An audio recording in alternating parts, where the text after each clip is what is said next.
Là, ça filme? Bonjour à tous, vous avez tous été très nombreux à nous demander. Il n'hésite pas à se mettre en scène pour ses produits. À 23 ans, Raphaël Bonneau a bien compris que ses réseaux sociaux étaient une vitrine.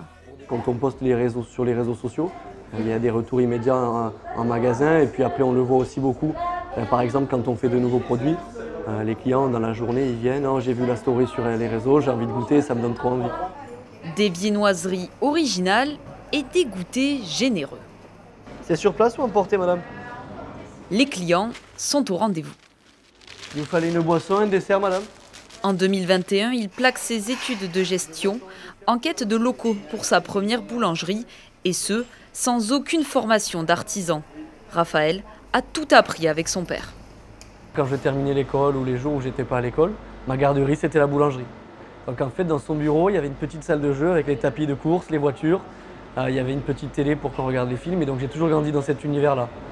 Quand il se faisait la sieste pour se reposer, je passais derrière le comptoir, je servais les clients, j'avais encore 7-8 ans. Son père justement l'aide aujourd'hui au fourneau. Il est à l'origine du premier établissement de l'enseigne. Ça va, ça se passe bien? Oui, très bien. En 6 mois seulement, le fils a ouvert 2 autres boulangeries dans le département. Ces dernières années, les codes du commerce ont changé. Et effectivement, avec ces idées assez jeunes, on s'aperçoit qu'effectivement, je me déconnectais peut-être un petit peu de la base du commerce. Ça fait plaisir de dire que l'histoire que j'ai commencé à écrire sur les Pains du Soleil peut avoir une continuité effectivement sur les générations futures.